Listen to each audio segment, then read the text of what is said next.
Pterodactyl here, and today I'm repowering my 1962 Cushman Trailster. So for those of you who don't know, a few years ago I bought a 62 Cushman Trailster and I fixed it all up. So you can go to the playlist on our channel and you can look at those videos under Taryl's Toys. So 3 years ago we went to Portland, Indiana for the Vintage Motorbike Show. And we took the Cushman Trailster there, and it had a 10-horse Tacumish engine on it. And no matter what I did, that thing just really vibrated bad. That's a real crappy engine. But I didn't have the engine I wanted to put on there at the time. So lo and behold, a little while later, I was able to get the engine I wanted to put on there originally. And that engine is this here Crawler K181, this 8 horsepower Crawler. So I dropped a couple horsepower, but I'm putting this K181 Crawler on it. And you know where this K181 Crawler came out of? It came out of a Cushman, that's right. So now it's back to 100% Cushman again. This was in what's called a Cushman Minute Miser. That's like a little factory utility cart, the Minute Miser. So a customer came in, had this engine, and it was out of one of those Minute Misers that they scrapped, and he took the engine because he was going to do something with it, and he never did. So he said, "Hey, Taryl, you want to buy this Crawler engine?" And I said, "Heck yeah, I'll buy that thing." It ran and everything, so I bought it, $100. What a deal that is, huh? You might remember the muffin came off of this engine that I put on the Palomino. Came off this Cushman Minute Miser.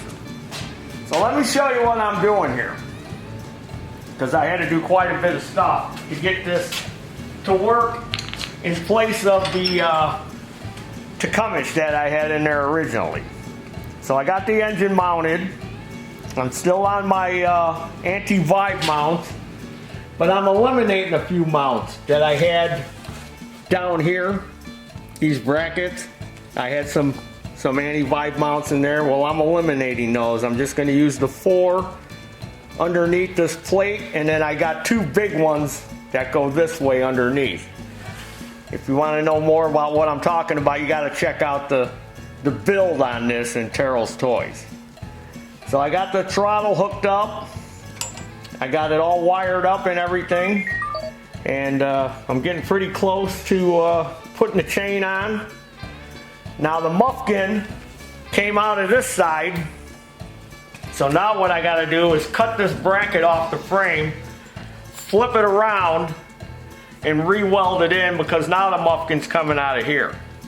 So what I did is I put a 1-inch street L in here with a 1-inch nipple, which I took to my friend Farmer Dan, and I had him slightly machine it down enough so I could get this flex tubing on there. I got me some 1.25 inch inside diameter flex tubing. Now this was the original flex tubing I used. That came from that Dennis Carpenter Cushman place, which is supposed to go inside like that. That's what it's kind of restrictive, don't you think? So I went online and I found this place that sells this 1.25 inch inside diameter stainless flex exhaust tubing. It was called TAC, T-A-C. They sell bus parts for buses and stuff. So I had Dan machine that down, like I said. So this fits over it.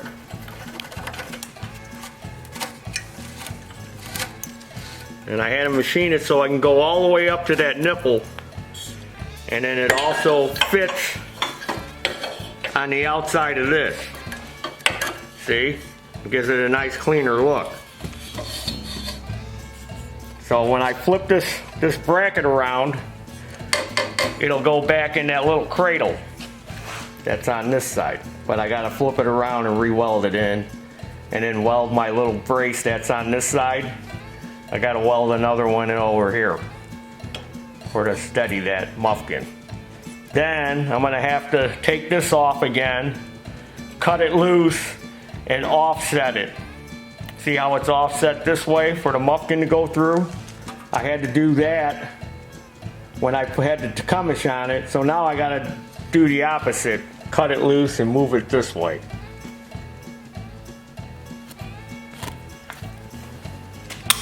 And what else? Oh, this was the original air filter assembly that was on the minimizer. This is kind of a big air box. It's not going to fit in there. This little hose went in there to feed air off the flywheel. So we're not going to need that anymore because this was under, you know, you sat on top of this engine, so it needed extra air because of your big butt sitting on top of it. It didn't want to smell that stinky fart air. So they wanted it to come off of here. So what I'm going to do is I'll probably just put weld a piece of screen to the inside of it so I can still get some air in there, help cool the motor. But I had this Crawler air filter assembly, which will fit perfect right there, see? Hey, look at that, that looks nice. So now the Cushman's going to look more like an original Cushman, even though it doesn't have that Husky engine on it. At least it's going to have a Crawler, cast iron Crawler, electric start. It also had a fuel pump on it, a mechanical fuel pump, because the engine probably sat lower in the minimizer than the gas tank. So I took the fuel pump off and blocked it off with a plate. And that'll free me up some space back here. Then I got these long alternator wires, which I'll cut them down and just run them straight into this plug so they won't get tangled up in anything. I'll trim them down when I take the engine out to paint it. So now I just got it gravity fed. Got the gas line going straight into the carburetor. I got the throttle hooked up, and I still got the governor hooked up. I wanted to see if they had any aftermarket parts, like a billet connecting rod, and I was thinking about taking the governor off, but I don't want to throw a rod by over revving it. And unfortunately, they don't make any billet aftermarket rods for this 181. They make them for the 10 to 16 horse, because that's used in a lot of tractor pulling. But this 181, they don't make anything. I searched and searched. All right, what else? I got the clutch and everything all hooked up. I also, because this has got a battery ignition on it, so I had to find a place to mount the coil. So I took the gas tank off, and I welded a bracket in, also with the key switch. So the coil is tucked up underneath the gas tank now with the condenser, which I'm going to change that condenser to that Kirk Engines point saver condenser. I'm going to put one of them on there. And then now I got my key switch right here so I could start it, which is tucked under the tank, so that's kind of nice. I got to get a new battery. This battery's dead because it's been sitting for 3 years and I ruined it. So I mounted the solenoid to the starter bolt, and I had to make these custom starter bolts. So I just took some 1/4-20 bolts and welded them to the head of these 3/8 bolts that hold the starter on. Now I know they make bolts that have studs on the heads, but I couldn't find any that had 1/4-inch ones because they had to be 1/4-inch. So I made my own. And there it is, the solenoid's mounted right there. And then I tidied up all the wires. Again, this engine's coming off to be painted, and I'm gonna probably go through it, make sure it's all good, change the gaskets, maybe do a valve job, maybe even re-ring it. Oh, and I also had to tweak the dipstick tube. So the dipstick tube here, it ran out this way. Straight out. So it was in the way of my battery box. So I took my oxygen and amphetamine torch and I heated this up and I stuck a steel rod down in there and I heated this up cherry red and I bent it back. So now it's straight up and down and it fits in there. Look, it looks factory, don't it? That looks good. Another thing I did is I added a front brake to this. So when we were in Portland, I found this guy that was selling a front brake assembly. Now this is for a 56 to 58 Eagle, and I didn't pay $100 for it. I whittled them down on the price some. I think I got it for 75 or 80. But I bought the whole front brake assembly, and since it was for an Eagle, I had to do a little modification to it. So this plate here, I also had to give this to my friend Farmer Dan, and he had to machine about 3/16 off of the end of this to bring it over. So the wheel would be center in the fork, since this is for an Eagle and it's not for a Trailster. Even though they made a front brake for a Trailster, but I couldn't find one. I found this one. I thought I'll just make it fit. So it's on there now. So now I got a front brake for extra stopping power, since this thing goes a lot faster than the original 16 miles an hour. And another thing I'm going to have to do is, since this had a screen on here, we don't want that screen spinning while you're driving. So I'm going to take this flywheel off, and I'm going to take this to Dan, and he's going to machine this down. These mounting screws here for that fan, and then I'll weld the screen to the inside of this blower shroud, and that way these will be below the inside of this blower shroud. I'm probably going to have to grind down the end of the crankshaft here too and make it flush with the nut, because it kind of sticks out past this cover.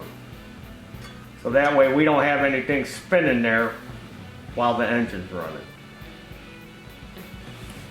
And here you can see that coil set up and the condenser a little better on this side too. And I had to make a longer wire for it. But I'm getting close to getting it done, but we're gonna fire it up, fire it up, fire it up. Because I want to show you how less it vibrates, and I have another idea to maybe even take more of that vibration out. So we're gonna fire it up, fire it up, fire it up. I'm just gonna hook up this homemade jumper pack I got. And we're gonna fire it up, fire it up. Choke it. That's another thing, I gotta make a choke cable for this too.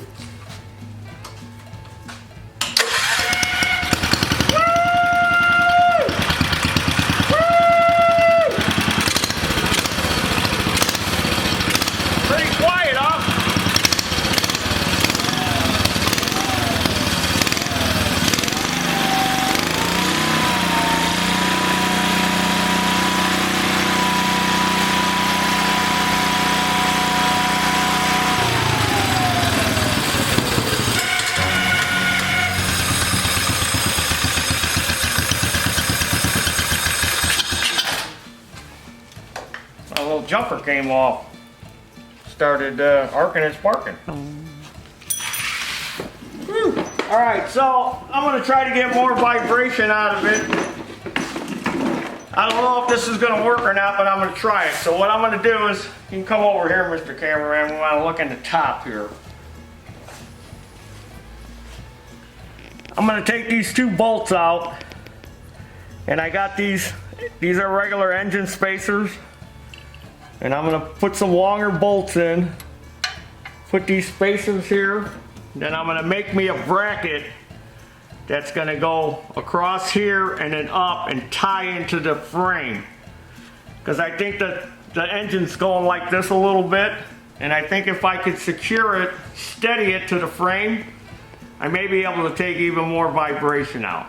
So I'm going to make me a quick little bracket, and I'll bolt it down to the head, and I'll probably just clamp it to the frame temporary to see how it works. And if it works, then I'll drill a hole in here and bolt it to the frame. And if it doesn't work, well, then I'll take it off and put the head bolts back in. So here's a little bracket I'm going to fab up to try to steady that engine. So I'll go ahead and clamp it in my little weld table here, and we'll weld it up, weld it up, weld it up, weld it up.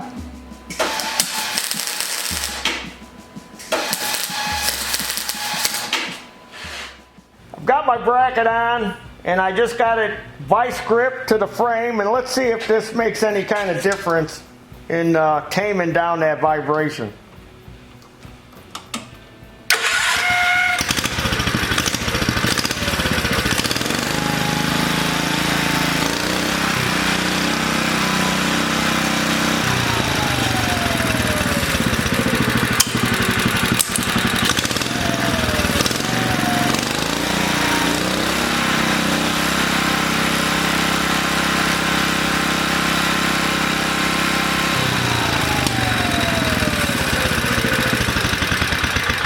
I can see the motor moving a little bit, so I mean, it seemed to help a little. I could feel it when I unclamped it and revved it back up. I was holding on to these, and these were vibrating kind of good. So yeah, I think I'm going to leave that on there. I'll just drill a hole in it now and bolt it right to this brace. And there's another thing I got to do right here. I got to see how I cut it out for the Tacumish spark plug. So I have to cut this out a little bit more now for the crawler. But I'll do all that when I pull the engine out. So there you have it. Now all I got to do is flip that bracket around and move that tail light, and then we'll get the chain hooked up, and then we'll take it for a ride. Well, as you can see, I flipped this around, welded it back in, added this other support here, and I moved the tail light over from the one side to the other. See, look, can't even tell. Here. This thing was powder coated, but he powder coated it John Deere Industrial Yellow. So I just bought a can of John Deere Industrial Yellow and just touched up where I welded it, just like I did under the tank. I blew the tire out. There's an inner tube in there when I was taking it for a ride, so now I gotta fix that. But that's the least of my problems. I also disconnected the governor on it and redid the throttle directly to it. And then when I took it for a test drive, there was a problem that I kind of knew was going to happen, but I thought maybe I can get away with it, but I can't. This belt here is too tight. I thought I could get away with it, but no. So now I have to lessen this distance here. So that's going to be a problem. So I don't want to have to move the engine back because I've got it mounted real good. So what I'm going to have to do is move this carrier that's got the bearings in it. I just got to move that forward some now. See, I only got a little bit of space back here between the points cover and the secondary. So I'm going to pull the whole engine, because this plate, the engine and all this is all, and I'm going to do some tweaking on that, which I'll show you once I get it pulled off. Now another problem I had was I had a brand new battery for this thing. And this is one of those gel batteries. Well, this thing sat a couple of years and I tried charging it and it was dead. So I thought I'm going to have to buy a new battery. Then I read this little tag on there. And it said I could add battery acid to it. It said electrolytes. So I was going to pour some Pedialyte in there, because those are electrolytes. No, you can't pour Pedialyte in there, even though those are electrolytes. So it says you can pour battery acid in there. This cover comes off. It slides off and you pull those caps off. So I said, what do I got to lose? So I squirted a bunch of battery acid in there and threw it on the charger. And look, this baby came back to life.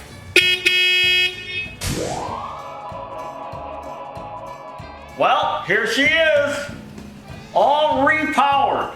all gussied up and ready to ride. How's it look? What do you think? Well, it's a lot better with that crawler on it than that Takumish. A little less powerful than the Takumish, but it vibrates a whole lot less. So let's go over what I did. Took the engine back off, tore it all the way down, checked it out. That engine must have been rebuilt in that factory when it was on that minute miser, because it still had the crosshatch in the bore.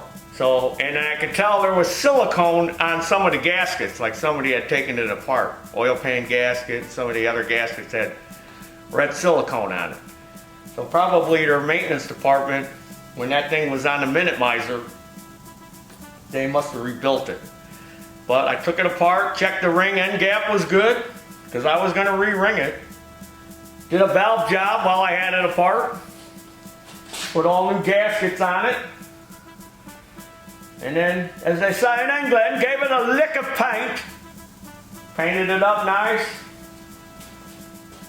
Took the starter all apart, cleaned it. Polished up the end cap on it, because it's aluminium. So I polished it. Polished up the voltage regulator, because it's aluminium. So to do that, you just sand it real fine with real fine sandpaper. I think I used 600. And then you just get some metal polish and it'll polish right up. Didn't even take that long. Went through the carburetor, was good. Cleaned up the brass screws and stuff. It's all in the details. Cleaned the carburetor real good, clear coated it. Sandblasted my airbox assembly and painted it. Painted the back plate black and painted the cover the same color as the Trailster. This is John Deere Industrial Yellow. This is the John Deere Yellow. And then put some stainless hardware. This is a stainless wing nut. Some stainless bolts and stuff on the engine. Oh, the belt. Remember I said the belt was too tight? So I got a chart, a Comet chart, and I looked, and you measure the center distance here, and they got a chart that tells the center distance. So I found a belt that was an inch bigger, and it worked perfect. So I didn't have to mess with the jack shaft, relocating it, cutting it, re-welding it. So I got lucky there. Usually I don't get that lucky. Painted the dipstick that yeller. Elkskin said to do that. You gotta paint that dipstick. I said, that's a good idea, Elkskins. See how I polished the end cap? Same thing.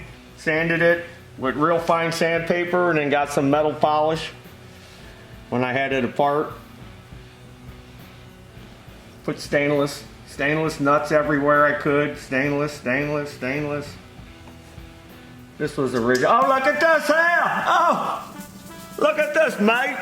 Mick Small's key fob. Had to have a bloody key fob for this bloody thing. Is that a cuss word over there in England? Bloody? It sounds like it would be a bad word, because it's bloody, you know. It's like you're bleeding, you're bloody. Is that a bad word, Mick? Bloody? Bloody well right. Yeah, it is. Mick Small's got any Cushmans over there. Any Cushmans over there in England. Left over from the war. So yeah, there it is, all repowered. Looks good, I think. Looked good before, the first time I did it. Am I missing anything? I think I covered oh! I got the Captain Cook, bail me up, Scotty. I got the Captain Kirk transdenser on it. I put one of them on there, because the points cover is back here. Behind the secondary on the torque converter. Look, that ain't easy to get in there and change them points. So I had the engine off, I timed it, put a fresh set of points in it, and hooked up the Captain's transdenser. So now I won't have to worry about the ignition. This thing starts real easy too. Not like that Tacoma. That thing was hard to start and cold-blooded. Had to keep messing with the choke and everything. This thing, past couple of times I've run it, I didn't even have to choke it. Put my little screens in here. How you like my little screens? I pop riveted them in there so that way I can always take them out, or, you know, if it needs to be repainted, just drill those rivets out. Getting it plenty of air. All right. It's not as fast as I said as it was with that Tacoma on it. We lost a little power. 29 miles an hour it goes, which is almost double the speed of it originally. Originally in second gear it went 16 miles an hour. So now it's almost double, 29. It's fast enough. And we got a front brake now, as I showed you before. So this has got just about every option on it that came except for the little seat. The little seat that goes on there. But that could be made, that's no problem, that could be made later. Now all we gotta do is fire it up, fire it up, fire it up, and take it for a ride, take it for a ride, take it for a ride.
There you have it.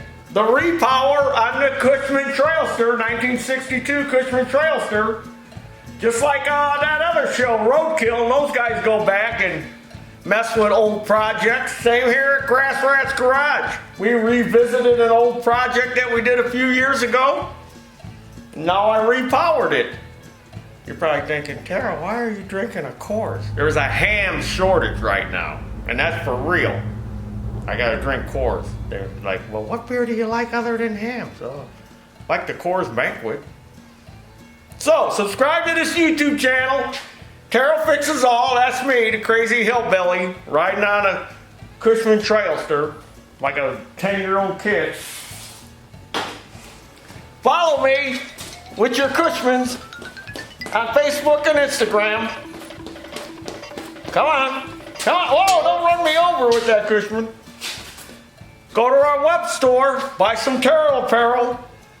We got shirts and hats and tools and all kinds of stuff. Go check it out. And as always, there's your dinner. Woo!